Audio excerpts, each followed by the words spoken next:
வணக்கம் நண்பர்களே, இது திசையெட்டும் தமிழ். இந்த சேனல் வழியாக உங்களை சந்திக்கிறதுல ரொம்பவே மகிழ்ச்சி.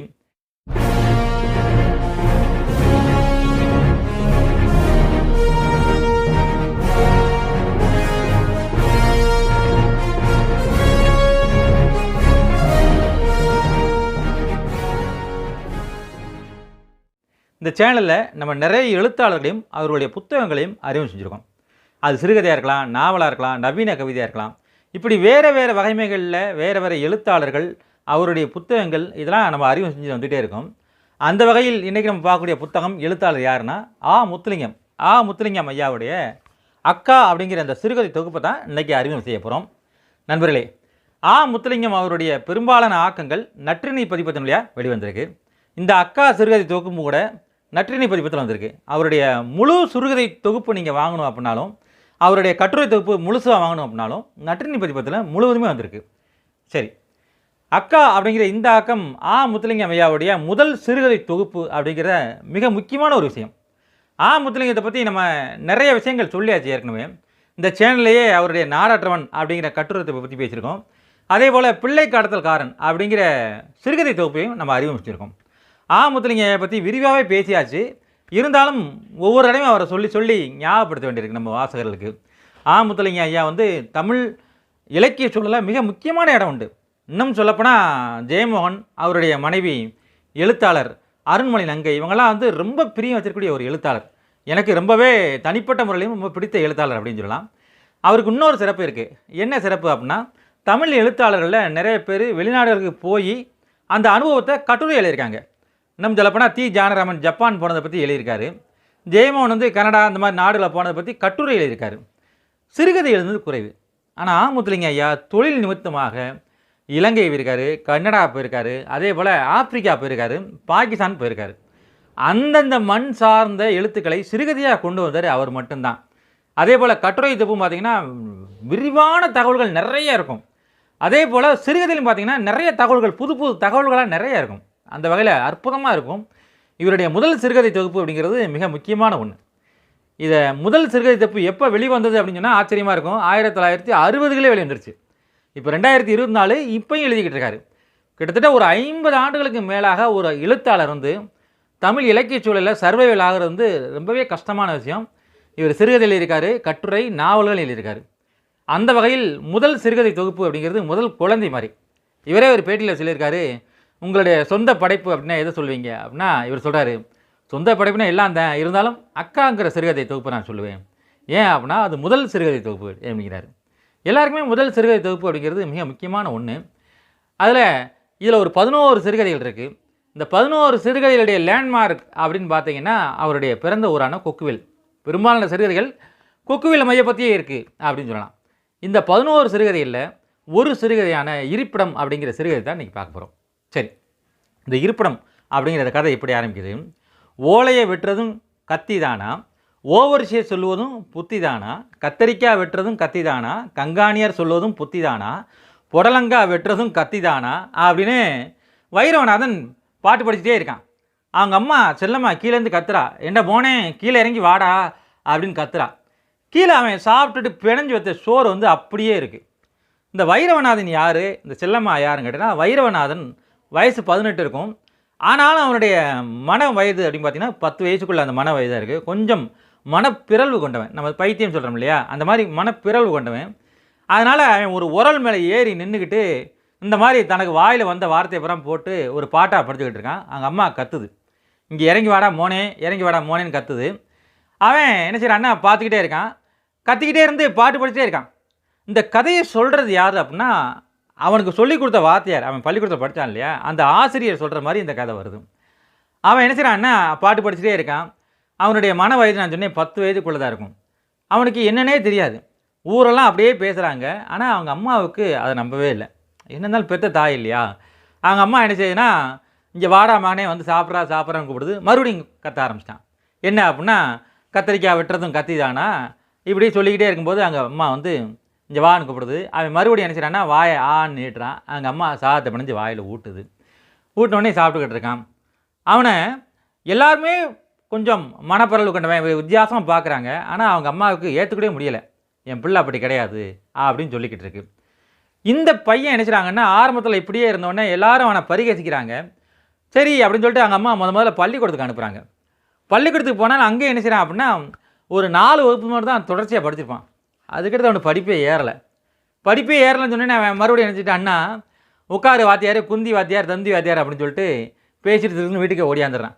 ஓடி வந்தோடனே எங்கள் அம்மா என்ன செய்றது, சரி இதுக்கு மேலே இவன் படிப்பு இவனுக்கு ஏறாது அப்படின்னு சொல்லி அவனை வீட்டிலே வச்சிடுறாங்க. நான் அந்த ஆசிரியர் சொல்கிறாரு, நான் தெருவில் நடந்து போயிட்டே இருந்தேன். நடந்து போகும்போது அவன் நின்றுக்கிட்டு இருந்தான் வீட்டு வாசலில்.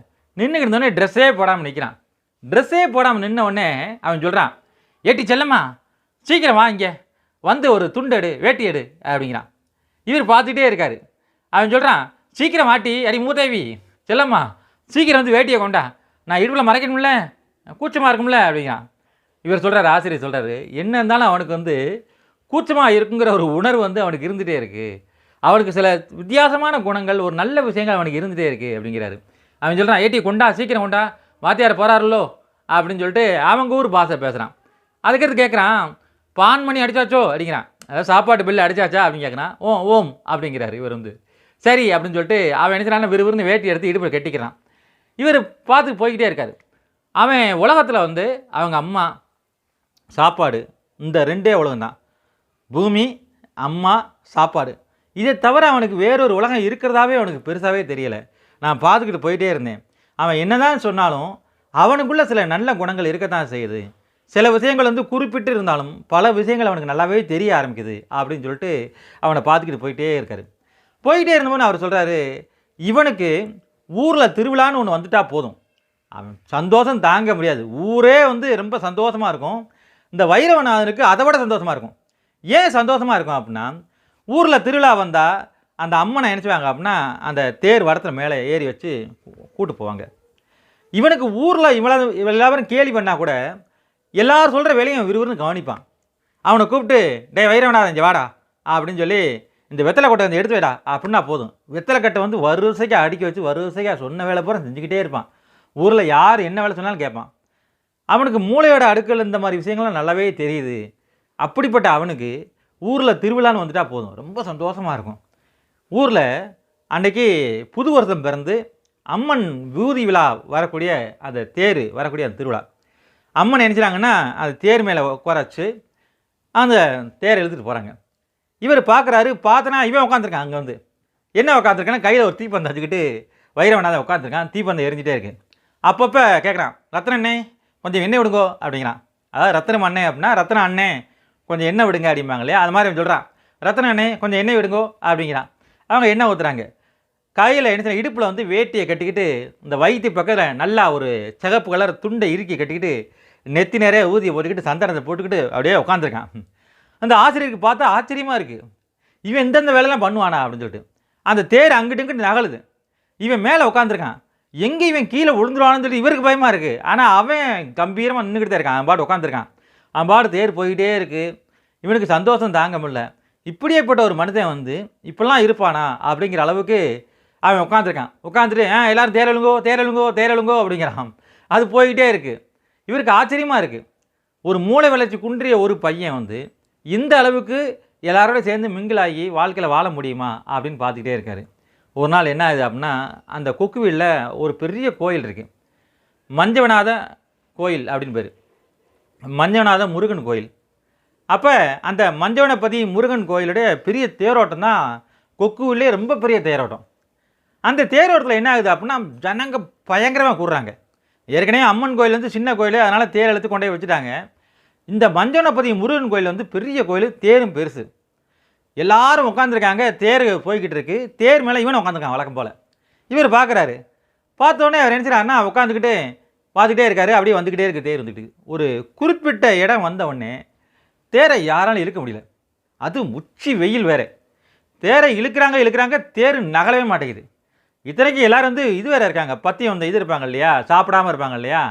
அப்போ விரதம் இருந்து இழுக்கிறதுனால என்ன ஆகுது அப்படின்னா அவங்களுக்கு ரொம்பவே சோர்வடைஞ்சிறாங்க. வடத்தை கீழே வச்சுட்டு எல்லோரும் உட்காந்தே போயிடுறாங்க. இவன் மேலே உட்காந்துக்கிட்டு இழுங்கோ இழுங்கோ இழுங்கங்கிறான். இவருக்கு ஆச்சரியமாக இருக்குது. இவன் உலகத்தில் கஷ்டம்னு ஒன்று இல்லவே இல்லையோ. ஏன்னா இழுக்கிற ஆளு கஷ்டம், மேலே உட்காந்துருக்க அதோட கஷ்டம். ஏன்னா வெயில் அடிக்குது வேறு, சோர்வு அடைஞ்சிட்டாங்க எல்லோரும். இவனுக்கு சோர்வே ஒன்று இல்லையா. இப்படிப்பட்ட ஆளா அப்படின்னு சொல்லி பார்த்துக்கிட்டே இருக்காரு. பார்த்துட்டே இருந்தோடனே எல்லாருக்கும் தாங்க முடியல, வடத்தை கீழே வச்சுட்டாங்க. வச்ச உடனே அந்த தேரோட மணிகள் வந்து கிடுகிடுன்னு ஆடிக்கிட்டே இருக்கு. அது சொல்கிறாரு, முருகன் கலகலன்னு சிரிக்கிறானா, எங்கே இழுங்கடா பார்ப்போம் அப்படின்னு சொல்லிட்டு. அந்த அளவுக்கு தேரோடைய மணிகள் வந்து கலகலன்னு ஆடினோடனே எல்லாரும் உட்காந்துட்டாங்க. இவன் சொல்கிறான், இருங்கோ இழுங்கோ வந்துனே சரிண்டி மறுபடியும் இழுக்க ஆரம்பிக்கிறாங்க. மறுபடியும் இழுக்க ஆரம்பிச்சா ஒரு 4-5 ஸ்டெப்ஸ் தான் எழுதிருப்பாங்க, இழுக்க முடியல, அப்படியே கீழே வச்சுட்டாங்க. வச்ச உடனே இவன் சொல்கிறான், கதிரண்ணை, அங்கே கதிர்னு ஒரு அண்ணன் நிற்கிறாரு, அவர் சொல்கிறான், கதிரண்ணை சோர்வடையாதீங்க சீக்கிரம் இழுங்கோ அப்படின்னோடனே அந்த கதிர் சொல்கிறாரு, ஏண்டா நீ சொல்லினா நான் கேட்குற அளவுக்கு ஆகிப்போச்சாடா, சரி பரவாயில்ல இழுங்கடா அப்படின்னு சொல்லிட்டு எல்லாரும் இழுங்க எல்லாரும் இழுங்க எல்லாரும் இழுங்க அப்படின்னு சொன்னேன். இவன் இழுங்க இழுங்க இழுங்க இழுங்கங்கிறான். இழுக்க முடியாதுன்னு, இழுக்கவே முடியலை. ஒருத்தன் சொல்கிறான், பக்கத்து ஊரில் போய் டிராக்டரை வாங்கி இழுத்து பார்ப்போமா அப்படிங்கிறாங்க. உடனே எல்லாருக்கும் பயங்கர கோபம்.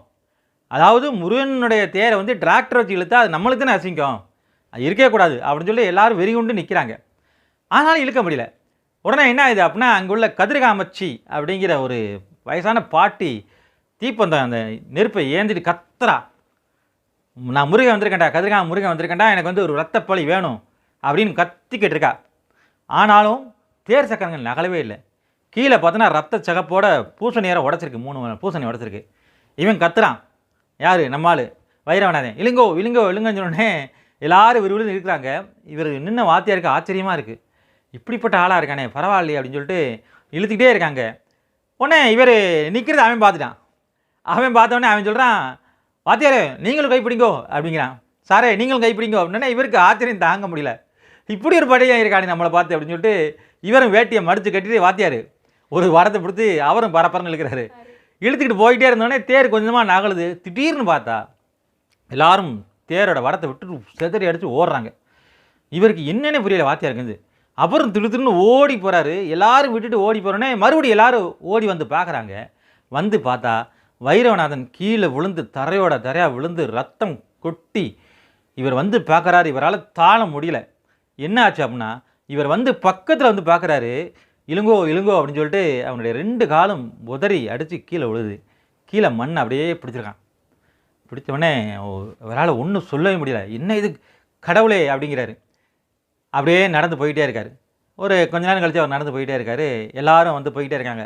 தேர் வந்து இருப்பிடத்துக்கு போய் சேர்ந்துருச்சு, தேர் இருப்பிடத்துக்கு போய் சேர்ந்துருச்சு, முருகன் தேர் வந்து அங்கே போய் நல்லா நின்றுச்சு அப்படிங்கிறாங்க. இவர் எல்லாத்தையும் கேட்டு போயிட்டே இருக்கார். கேட்டுகிட்டே போனோடனே ஒருத்தன் கேட்குறான், யார் அங்கே விழுந்து கிடந்தது அப்படின்னே இவர் சொல்கிறாரு, தேர் போய் சேர்ந்துருச்சா அப்படின்னு கேட்டோன்னே சொல்கிறாரு, போய் சேர்ந்துருச்சு ஓம் அப்படிங்கிறாரு. கொஞ்ச நேரம் போயிட்டோன்னே யார் அங்கே செத்து கிடந்தது அப்படின்னே இவர் ஒன்றுமே சொல்லவும் முடியலை அவரால். வந்து உடனே பின்னாடி சொன்னால் அவர் ஒரு சின்ன பொடியன் அப்படிங்கிறாங்க. இவர் கேட்டுட்டு அப்படியே போயிட்டே இருக்கார். வைரவநாதனை பற்றி நினச்சிட்டே இருக்கார். எப்படிப்பட்ட பையன் என்ன அவர் சொல்கிறாரு, என்ன இருந்தாலும் ஒரு புறப்பட்ட இடம் ஒன்று இருந்தால் சேருமிடம் ஒன்று இருக்கத்தானே செய்யும். எல்லா உயிர்களும் புறப்பட்டு ஒரு இருப்பிடத்துக்கு சேர்ந்தானே ஆகணும். ஆனாலும் போய் சேருவது ஒரு நல்ல விதமாக போய் சேரக்கூடாதா அப்படின்னு சொல்லி நடந்து போயிட்டே இருக்கார். காலில் குறுமணல் அழுத்தும் வழி அவருக்கு இருந்து கொண்டே இருந்தது அப்படின்னு சொல்லி இந்த கதையை முத்துலிங்க ஐயா முடிச்சிருக்காரு. ஒரு மனநலம் பாதிக்கப்பட்ட ஒருத்தன் தன்னளவில் அவன் அறத்தோடு வாழ்கிறான், மக்களுக்கு ஏதோ ஒரு வகையில் அவன் பிரயோஜனமாக இருக்கான். ஆனாலும் அவன் போய் சேர இருப்பிடம் என்ன அப்படின்னா இறந்து போய் அவன் போய் சேர்றான் அப்படிங்கிறத ஒரு குறியீட்டு தன்மையோடு அவர் சொல்லியிருக்காரு. ரொம்ப அற்புதமான சிறுகதை. ஒரு 11 கதை இருக்குது. 11 கதையும் வாசித்து பார்த்தேன். அக்காங்கிற சிறுகதை அற்புதமாக இருந்தது. இருந்தாலும் இந்த இருப்பிடம் அப்படிங்கிற கதை வந்து எனக்கு ரொம்ப பிடிச்சிருந்தது. ரொம்பவே நெகிழ்ச்சி அடையக்கூடிய கதையாக இருந்தது, அதனால் சொன்னேன். இது வந்து நற்றினை பதிப்பதன் வழியாக வெளிவந்திருக்கு. இருந்தாலும் என்னுடைய ஆலோசனை என்ன அப்படின்னா, இவருடைய முழு தொகுப்பை நீங்கள் வாங்கி படிக்கணும். 2 வால்யூமாக வந்திருக்கு நற்றினை பதிப்பகத்தில். அதே போல் கட்டுரை தொகுப்பும் 2 வால்யூம் வந்திருக்கு நற்றினை பதிப்பகத்துக்கு. எல்லாவற்றையும் நீங்கள் மொத்தமாக வாங்கி வச்சுருங்க. எப்பப்பெல்லாம் உங்களுக்கு சோர்வு தட்டுதோ அப்பப்பெல்லாம் ஒரு கதையோ ஒரு கட்டுரை எடுத்து படிங்க. ஒரு சின்ன புன்னுரல், ஒரு சின்ன ஆச்சரியம், ஒரு சின்ன சந்தோஷம் எல்லாமே கிடைக்கும் முத்துலிங்கத்துடைய எழுத்துக்களில். வாங்கி அவசியம் படிங்கள். நன்றி, வணக்கம்.